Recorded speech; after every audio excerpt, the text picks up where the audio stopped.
Louis.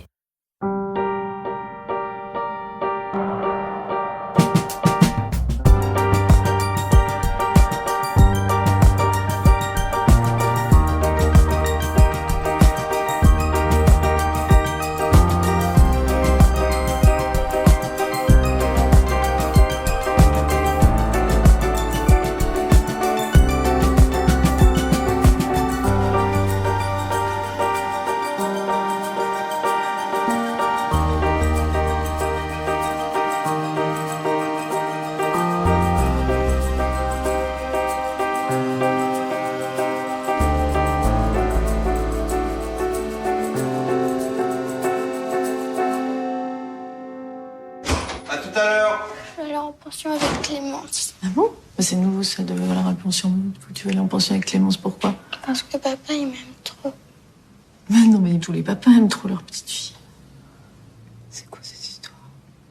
Enfin, On est dans le film Police de Mai Wen, plongé dans le quotidien d'une brigade de protection des mineurs. Quoi? il m'aime trop. Ça veut... Qu'est-ce que tu me dis? Il y a cette scène avec cette petite fille dans la cuisine et sa mère penchée sur elle, de toute sa hauteur de maman, et dont le regard terrorisé traduit le mot amour. Il y a ce mythe qui persiste. L'inceste, ça pourrait être de l'amour. De l'amour mal dirigé, mal exprimé, mal orienté, trop névrosé, trop. Mais c'est ce qu'il faut bien comprendre avec l'inceste. Ce n'est jamais une histoire d'amour. C'est une histoire de domination. Une pièce des dominos de la violence. Pendant des années, bien après être partie de chez ses parents, bien après que l'on soit né, ma mère refusait encore que l'on dise du mal de son père. Mon petit frère, qui s'était un jour pris une forte claque de sa part à lui, faisait de temps en temps des remarques désobligeantes à son égard. Ma mère le faisait taire. Il y a encore 2 ans, j'étais dans le jardin, avec elle, on papotait, elle arrosait les plantes. Et elle m'a dit... Tu vois, je savais que c'était un salaud. Je le savais. Mais je faisais toujours la séparation entre le père qui nous a donné une éducation, compte tenu du milieu dans lequel on venait, qui a toujours tout fait pour qu'on parle correctement le français à la maison,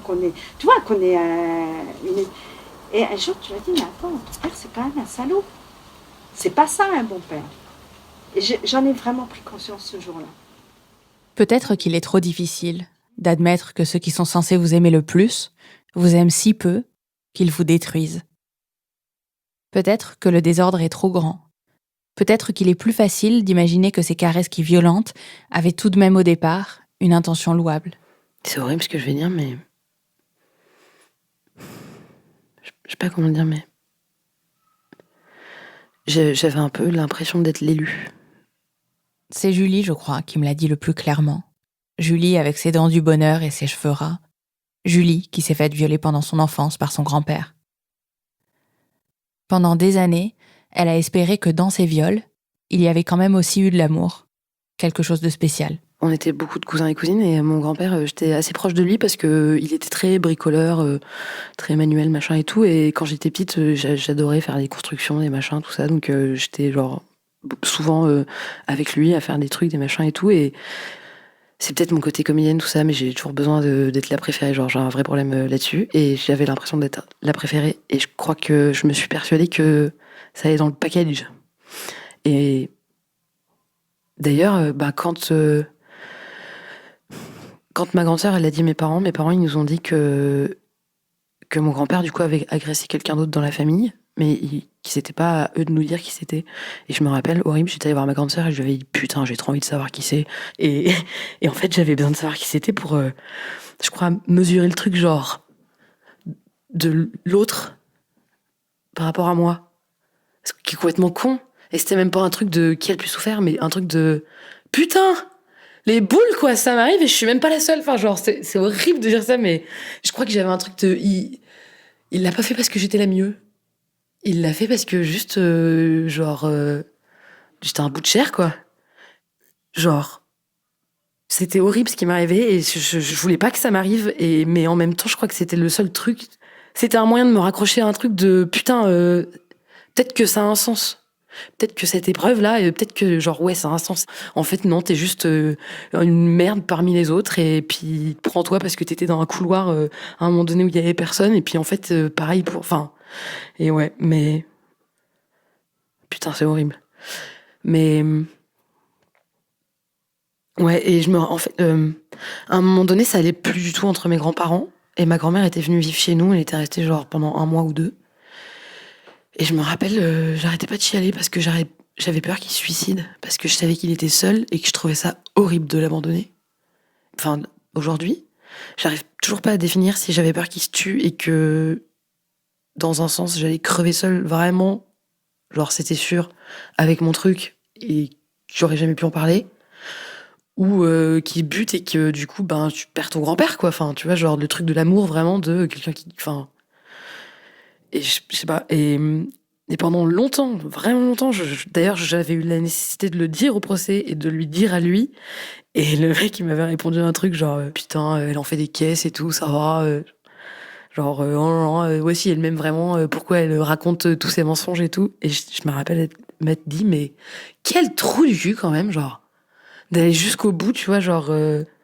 Ouais, moi j'étais au procès, je me disais putain, je suis vraiment une personne bien, tu vois, j'y vais, il m'a fait un truc horrible et je vais quand même y aller et lui dire ce que je pense. Et ce que je pense, même si c'est horrible à vivre, c'est que je l'aime et que ça reste mon grand-père. Et donc je lui ai dit, et en gros ce qu'il m'a dit, ça va te faire enculer, quoi. Enfin, à peu près, quoi. Enfin, pas comme ça, mais c'était ça, c'était genre... on n'était plus rien pour lui.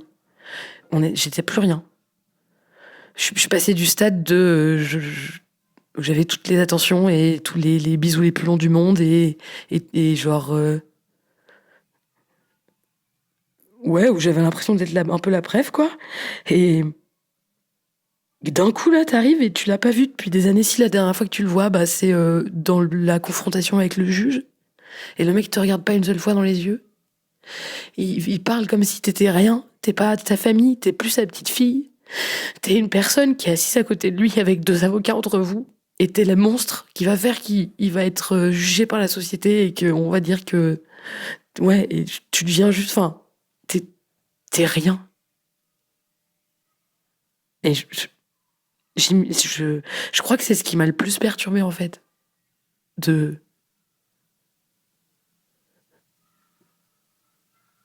Ouais, d'être rien.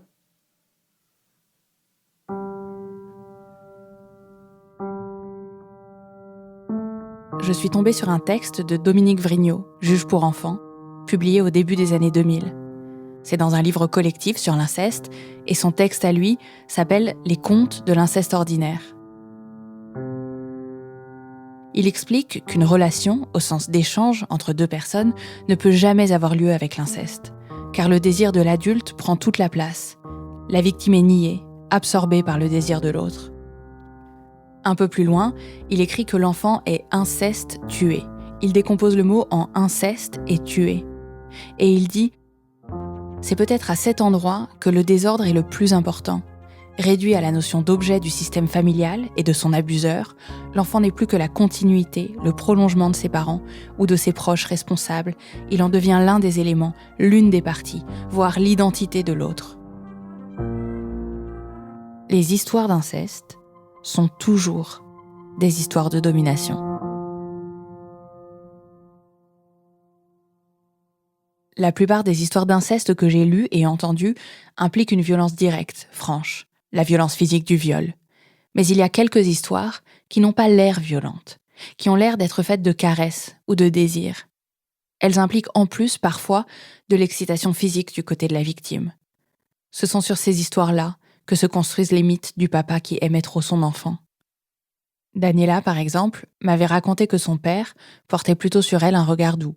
Quand il nous faisait subir ces actes, c'était plutôt de l'amour et de la passion. Il avait pas un regard noir, mais il avait un regard au contraire tendre.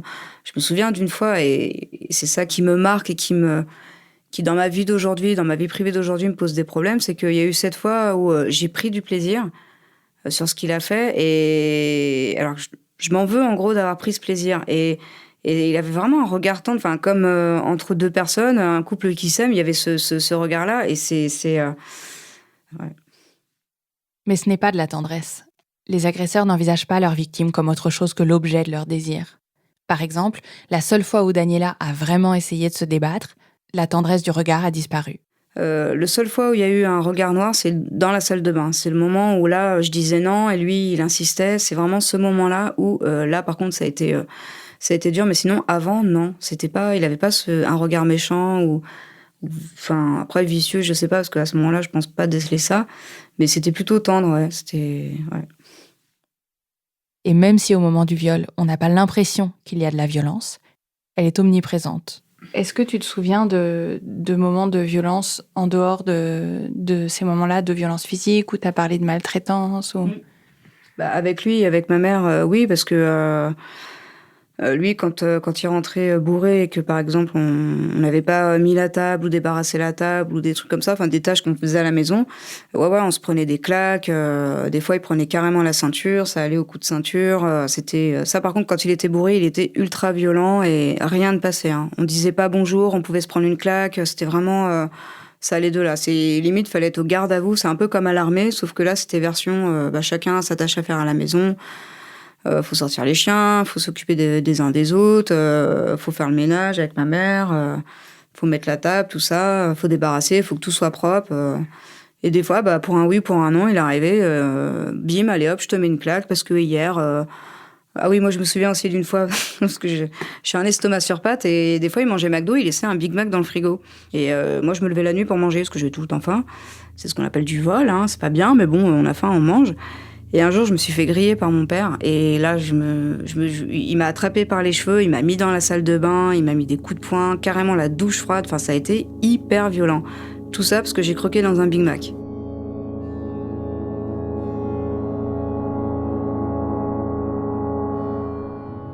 L'idée que l'inceste puisse être autre chose qu'une violence infligée par un agresseur, autre chose qu'une souffrance, qu'un écrasement, ça n'a pas de sens. La psychiatre Muriel Salmona, au cours de notre entretien, me disait... Et vous savez, dans les films d'horreur, parfois, c'est quand les agresseurs ont l'air de faire le gentil que ça fait le plus peur. C'est un petit peu aussi ce qui se passe. Souvent, ce qui se passe, c'est que c'est un univers extrêmement... où il y a beaucoup de négligence émotionnelle, de violence physique ou psychologique. Enfin, qu'il y a vraiment un mépris total pour les besoins fondamentaux de l'enfant.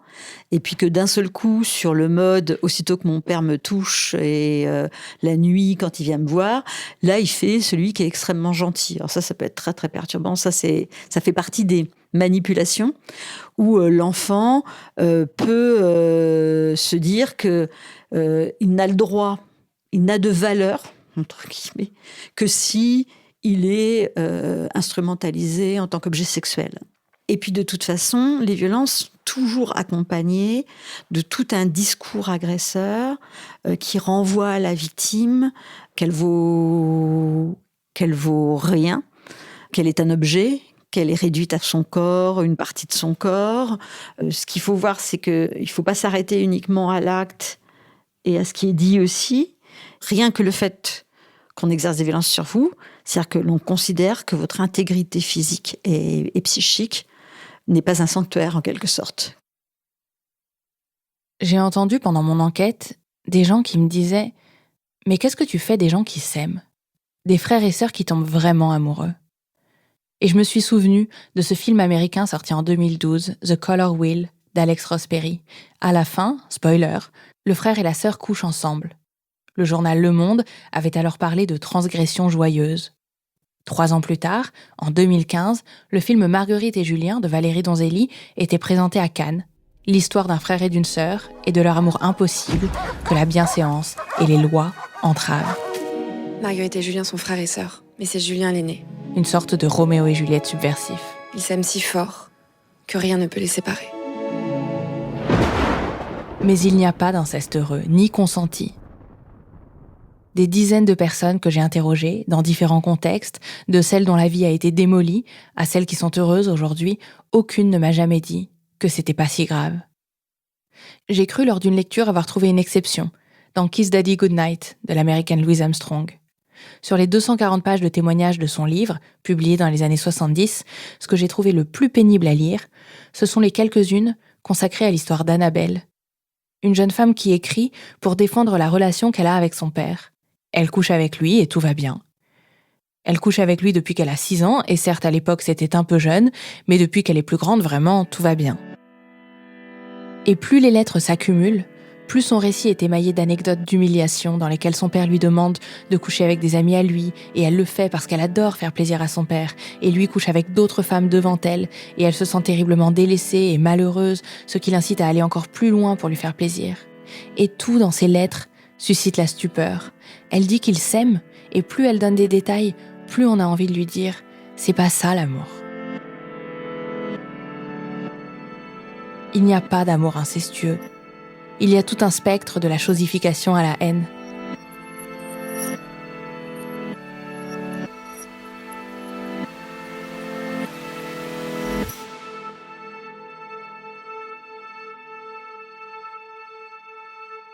Dans un article de 2013, intitulé « Une justice masculiniste, le cas des affaires d'inceste », l'anthropologue Dorothée Ducy donne l'exemple d'une cour de cassation en Allemagne qui a statué sur une affaire d'inceste entre un frère et une sœur.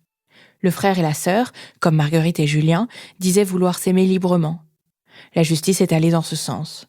L'arrêt, écrit Dorothée Ducy, ne mentionne ni la déficience mentale de la sœur, ni le frère, déjà condamné pour coups et blessures à son encontre, ni le fait que leur relation sentimentalo-sexuelle a commencé quand la sœur n'avait pas 16 ans, à l'âge où l'aînesse induit évidemment un rapport d'autorité.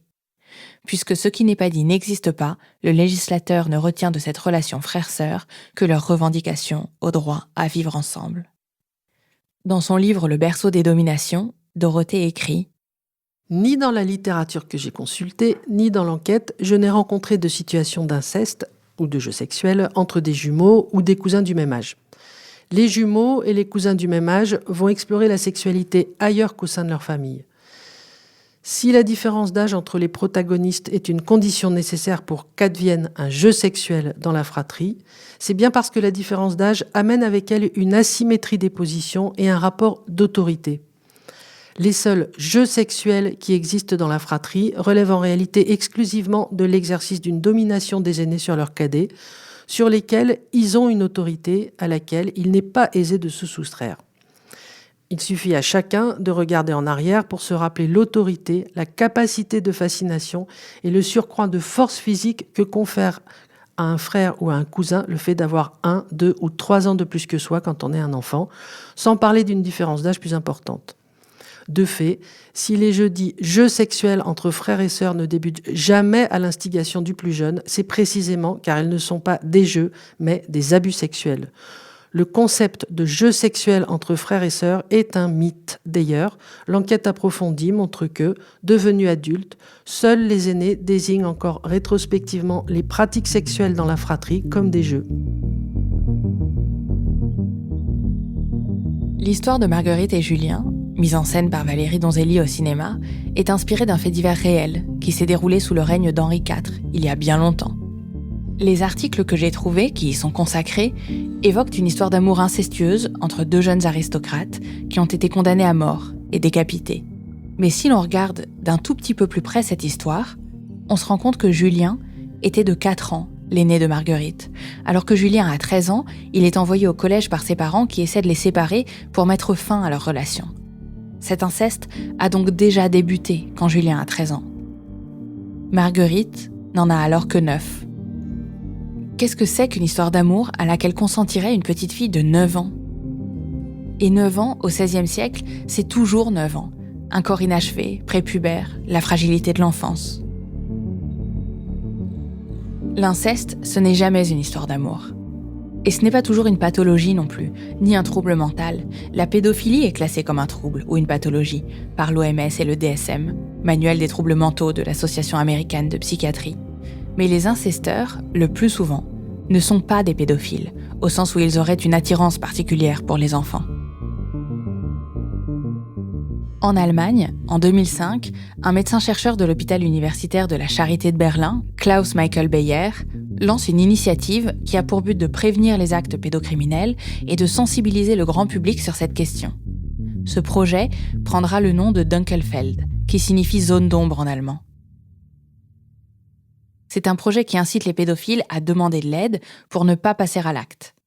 Dans ce cadre, des recherches ont été menées et Beyer estime qu'au moins 60% des hommes qui commettent un crime sexuel sur un enfant ne sont pas pédophiles, au sens où ils n'ont pas un désir particulier pour les enfants. On peut penser qu'en réalité, ils sont encore plus nombreux à être de simples criminels sans pathologie. Puisque la campagne vise les personnes qui espèrent se soigner, il pourrait y avoir une surreprésentation des pédophiles sur la cohorte. Et comme le note Dorothée Ducy, la plupart des incesteurs échappent à la justice, donc aux enquêtes. Je lui demande, c'est pas des gens qui ont un désir particulièrement prononcé pour les enfants? Non, pas forcément. Mais il y en a, oui. Certains.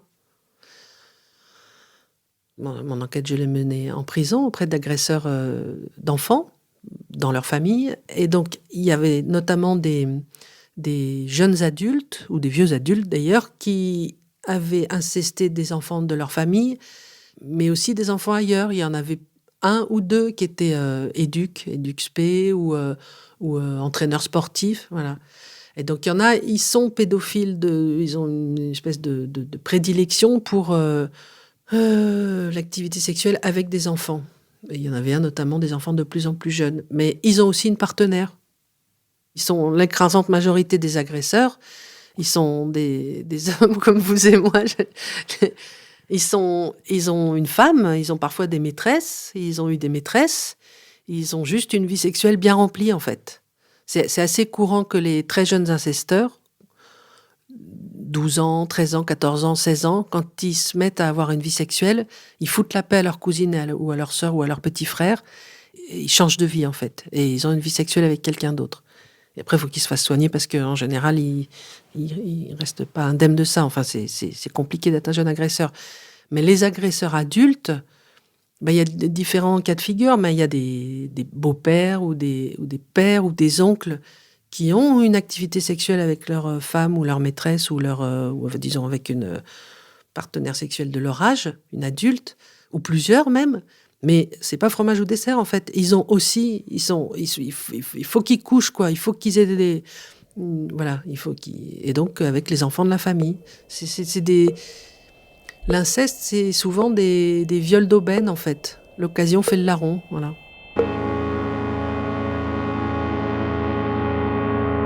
Ça peut être un viol conjugal, un viol incestueux. L'homme prend.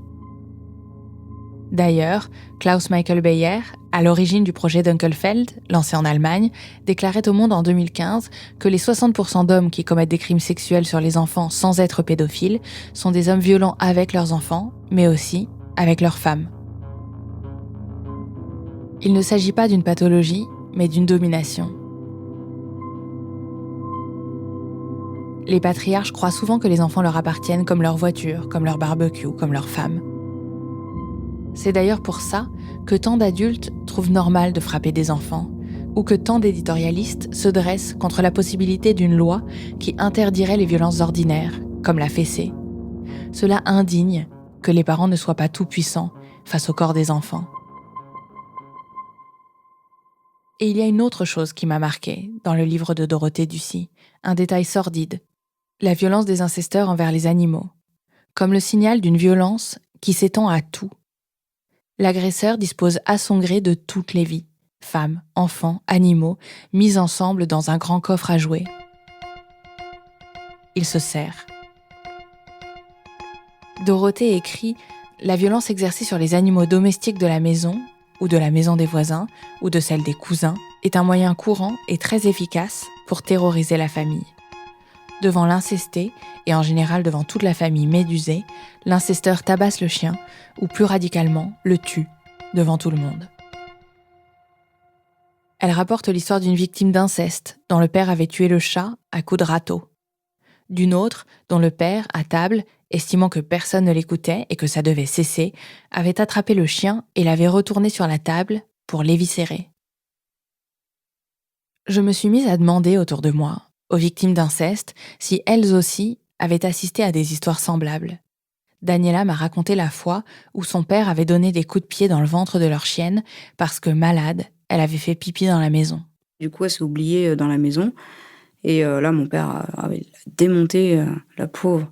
J'ai rencontré Lydia aussi, dont je vous parlerai un peu plus tard. Son père étranglait le chien avec la laisse et lui battait le flanc avec des flèches en carbone pour jouer au tir à l'arc. C'est horrible, ça. Alors là, quand vous me parlez de ça, ça me parle tout de suite. Hein. Il tartinait aussi le nez d'un chaton dans les excréments et lui brûlait les pattes. On a tous une mémoire vive, comme si c'était hier avec ça, de comment il était maltraitant avec les animaux. Mais vous savez, quand vous saisissez un objet, un jouet dans un coffre, qu'il est inanimé. Vous ne pouvez pas ignorer quand vous violez un enfant, que vous le faites souffrir. Il a peur, il a mal, c'est marqué sur son visage, c'est inscrit dans les troubles qui suivront. Il faut parfois de la haine pour qu'un père ou un oncle s'arroge ce droit-là. Mais le patriarche a tous les droits. C'est une violence érigée en système. Et toutes les configurations existent. Celle du père qui viole sa fille une fois, comme ça, à l'homme qui violera et sa fille, et quiconque lui tombera sous la main à l'extérieur. Avec toujours cette même logique de domination à l'œuvre. À chaque fois, je suis là aussi complètement interloquée. Muriel Salmona. Sur le fait que, par exemple, souvent, par exemple, les magistrats, les policiers, etc., ils font une séparation entre les violences qui ont lieu à l'intérieur de la famille et les violences qui ont lieu à l'extérieur. Alors c'est un continuum total. Et que, par exemple, un homme qui va violer ses enfants, en fait, il ne serait pas dangereux pour les autres enfants. Alors que bien sûr que si, c'est du même ordre, sauf qu'il se fait la main. L'histoire de Laure dit bien le continuum qu'il y a entre ces différentes violences. Son père l'a agressée une fois, il a violé sa sœur pendant des années, et puis au fur et à mesure des années, Laure a mesuré qu'il n'y avait pas eu qu'elles deux. Il y avait eu d'autres femmes de la famille, et sans doute d'autres femmes hors de la famille. Je pense que c'est vraiment un type à proie. Ouais. Mon père donc vient des Antilles et sa fratrie a été dispersée en fonction des services militaires. C'est-à-dire que tous les garçons de sa famille se sont retrouvés en métropole ou en Europe quand ils ont été envoyés au service militaire. Il a son frère aîné, beaucoup plus âgé que lui, qui était en Allemagne et qui a construit une famille en Allemagne, donc un oncle que je connaissais très peu et qui est décédé quand j'étais petite. Donc j'avais 4 ans et demi. Quand il est décédé, lui avait 3 enfants, et ces 3 enfants adolescents se sont retrouvés rapatriés en France parce qu'ils n'avaient pas leur maman non plus. Et une de mes cousines est venue vivre chez moi. Elle avait 16 ans à l'époque, et elle est restée vivre chez nous pas très longtemps, parce qu'assez rapidement, elle s'est mise à fuguer. Et je revois ma mère excédée parce qu'elle devait aller la chercher, donc elle ne rentrait pas du lycée. Et ma mère se retrouvait à aller faire des tours en voiture dans le quartier du lycée pour voir où elle était et la retrouver dans un café, voilà. Et je réentends ma mère durant le reste de mon enfance, donc cette ado n'est pas restée chez nous très longtemps. Elle est allée finalement chez un autre de mes oncles qui n'avait pas d'enfant, avec un autre couple, un autre frère de mon père. Et en fait, je réentends ma mère, par exemple, beaucoup dire pendant mon enfance que vraiment, ça n'a pas été facile quand elle était là, parce qu'elle fuguait, nanana. Mais par exemple, je pense qu'elle a été aussi victime de mon père et qu'en fait, ces fugues, c'était pas le décès de ses parents, etc., de son père et l'abandon de sa mère. C'était ce qui s'était produit chez moi, en fait. Et je pense que mon père a vraiment eu comme ça un comportement inapproprié avec les adolescentes et les jeunes femmes en permanence. Je pense que mon père était dans une démarche d'agresseur sexuel plus large que ça. Est-ce que tu as d'autres soupçons ? Ouais, j'ai d'autres exemples. Alors, j'ai une situation qui n'est pas un soupçon, qui est une réalité. Alors, déjà, ma sœur, quand elle m'a parlé, m'a rapporté qu'il avait essayé d'agresser, enfin, qu'il avait agressé une de mes cousines, du côté de ma mère, qui est une cousine qui, quand ma sœur avait 16 ans, avait peut-être 22, 23 ans. Une fille un peu plus âgée que nous. Et donc, je sais qu'elle lui a dit que mon père avait essayé de l'agresser. Et qu'elle l'avait repoussé en lui disant qu'il ne recommence pas, que sinon elle le dirait à ma mère. Et il n'a pas recommencé. Elle, de toute façon, a toujours été très grande gueule et tout ça. Et d'ailleurs, c'est un truc que mon père a beaucoup dit. Après, ah oui, mais la grande gueule, enfin voilà. Une dernière chose, c'est que moi, je faisais de la danse et j'ai eu une amie très proche avec qui j'étais très souvent en présence de mon père, que j'ai pas revu pendant des années, entre donc mes 20 ans et mes 29 ans. Et quand j'ai eu mon fils, je l'ai vu pour lui présenter mon petit garçon. Et on était à la terrasse d'un café. Et à un moment, je parle et je dis oui, mais bon, mon père. Et elle a fini ma phrase en disant c'était un connard. Et en fait, mon père est un homme qui s'est toujours appliqué à être une espèce de perfection en public, très populaire, un peu superstar. En plus, paradoxalement, beaucoup les filles derrière lui, voilà. Et du coup, c'est quelqu'un que je voyais vraiment dans un cadre où mon père s'appliquait à être vraiment Mr. Charming. Donc, je ne sais pas si elle a fini ma phrase en disant que c'était un connard parce qu'elle m'a connue très malheureuse, adolescente très angoissée, etc., etc., ou si mon père a eu un geste déplacé vis-à-vis d'elle, mais je serais tentée de le penser. Il y a une preuve qui me semble assez flagrante de ce que l'inceste est toujours un écrasement. C'est que toutes les victimes sont un peu écrasées, abîmées. Il y a les statistiques de leur souffrance. Une victime de viol par inceste sur 2 a déjà tenté de se suicider. 44% éprouvent un sentiment de solitude extrême. Une personne sur 2 témoigne d'une souffrance psychique importante. 1 sur 2 déclare être sujette à un trouble addictif, de l'alcool à la drogue. Il y a ces statistiques, et puis nichées à l'intérieur, collées aux chiffres, il y a la souffrance elle-même. Julie m'en a parlé. Pendant très longtemps, j'ai vraiment un truc de violence et de me faire mal. Et maintenant, c'est passé. Et ça fait 13 ans que je m'arrache les cheveux. J'avais un rapport très compliqué avec l'alcool, le pétard, tout plein de trucs. Et j'ai pas essayé de me buter, mais ça veut dire que j'ai jamais eu le courage de le faire, même si j'avais très très envie de le faire. J'ai passé des nuits entières à regarder le vide. J'habitais je me rappelle à Paris, c'était la première fois que j'habitais toute seule. J'étais dans un tout petit appart de 10 mètres carrés et j'étais au 7e étage. Je passais des nuits entières à regarder la rue en me disant ok, là je vais sauter pendant des nuits entières. Et Dieu merci, je l'ai pas fait. Bref. Parfois, la violence est à l'intérieur, retournée contre soi-même. Parfois, elle jaillit hors de soi. Mais en fait, avec ma grande sœur, ça a été très compliqué pendant très longtemps. On était tous les deux d'une violence assez extrême l'une envers l'autre. On était tout le temps en train de se taper, mais assez violemment. D'ailleurs, il y avait des amis de mes parents, ils voulaient plus venir chez nous parce qu'on les faisait flipper, parce qu'ils trouvaient qu'on était des monstres quand on se tapait dessus. Et je pense que, c'est que ma sœur, elle nous a écrit avec ma sœur plus tard pour nous dire que c'était sa manière de communiquer avec nous, quoi. Je crois que c'était aussi sa manière de nous protéger. Et aussi, du coup, j'ai une petite sœur à qui ça n'est pas arrivé. Et j'ai mis des années à comprendre que ça devait être, très difficile pour elle. Et pendant des années, je l'ai détestée. Parce que je savais qu'il lui arrivait rien, parce qu'un jour, quand j'étais passée à côté de sa chambre, la nuit, elle dormait, et elle avait la couette qui était tombée du lit. Elle était jeune, hein, elle était petite, elle devait avoir 10 ans, et elle dormait avec les jambes, elle était nue, et elle avait les jambes écartées, et ça m'avait mis dans une rage folle de savoir qu'elle pouvait dormir sans avoir peur, sans avoir à se cacher, à se protéger.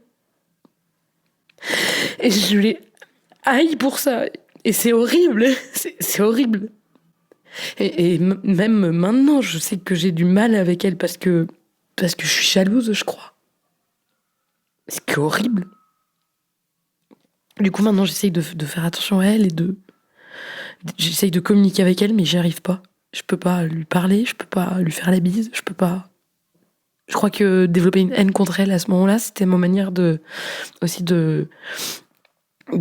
debout, quoi, de mettre mon problème à côté et en fait, je pense que c'est ce que m'a fait ma grande sœur aussi, de décaler le problème.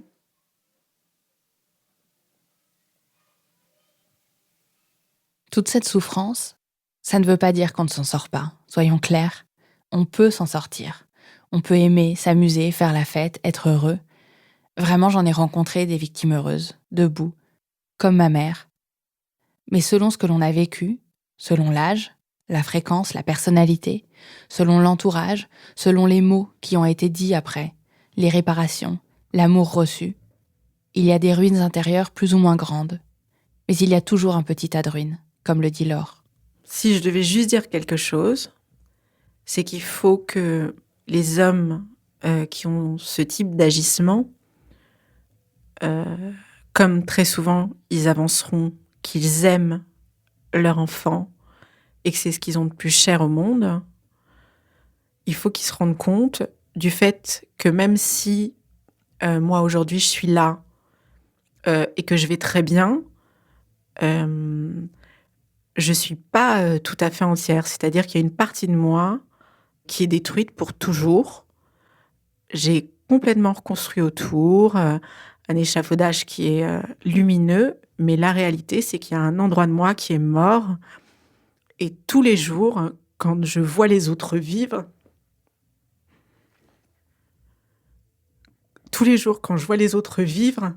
et quand même je regarde mon enfant vivre avec son père, avec moi, etc., je suis obligée de voir ce morceau mort de moi. Ce morceau de mort en moi me saute aux yeux.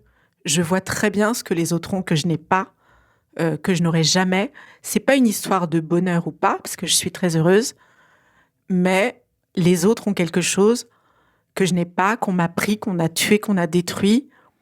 Et je vois bien, quand je vois que les autres l'ont, que c'est trop beau. Et que moi, pour moi, c'est non. Je lui ai demandé ce que c'était que ce truc en moi. C'est tout un rapport à l'autre, toute une possibilité de se lier d'une façon qui semble universelle, mais qui ne l'est pas, parce que quand on a été si mal aimé, et qu'on a eu à apprendre à faire sans ses parents, sans cet amour, sans cette protection, on est différent. On est différent. Il me manque quelque chose qui n'est pas un code. C'est pas un code social qui me manque. Il me manque tout un éventail de possibilités, pas d'émotions, mais de connexion. Souvent, on évoque le fait que il y a l'idée que quand on a été violé, derrière, on remarque que le cerveau réagit à certaines choses différemment. Eh bien, je pense que c'est de cet ordre, en fait, que quand le lien qu'on a à ses parents, c'est celui-là, il y a tout un tas de connexions dans le cerveau qui se font pas et qui se feront jamais, en fait. Il y a quelque chose qu'on a tué en moi qui est mort et c'est une réalité. Voilà. Et je l'admets et c'est pas grave, mais que les gens qui tuent ça chez leurs enfants sachent qu'ils le tuent, même si leur enfant reste en vie, parce que parmi les enfants qui vivent ça, il y a aussi des enfants qui meurent pour de vrai, qui en meurent pour de vrai. Et moi, j'ai failli en mourir de tout ça. Donc je suis bien en vie, mais on a bien tué un truc en moi. Donc qu'on me dise pas, un jour où on me croisera, je t'aime plus que tout, t'étais là, voilà, parce qu'on, voilà. Petite, je l'ai entendu dire ça à mon père, que j'étais l'essentiel. C'est faux, tu mens, mec. C'est faux.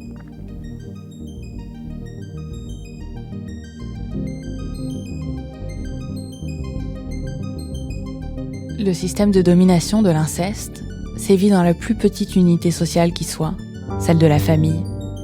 Il normalise tout de suite la violence, l'écrasement. Il codifie le silence. Mais il a un reflet dans l'ensemble de la société, comme si elle était nimbée dans le même silence. Comme si la famille servait de maquette miniature à la réplique grandeur nature d'un système d'oppression. On enferme les victimes dans un jeu de poupées russes qui les étouffe. Si elles ne doivent pas parler, elles ne seront pas non plus entendues, ni par les proches, ni par les autres. Et manifestement pas par la justice, qui, comme un écho distant, dit aux victimes qu'elles ne seront pas protégées, qu'elles n'ont pas intérêt à parler, qu'il faut perpétuer les silences.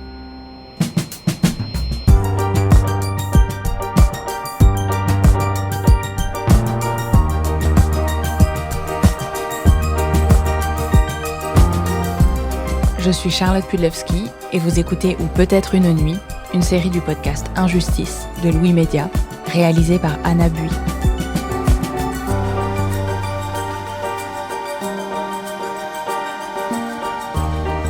Dans le prochain épisode, on parlera de la justice française, incapable de prendre en charge les enfants victimes de violences, et de la manière dont elle ne s'améliore pas. Sur certains points, elle régresse.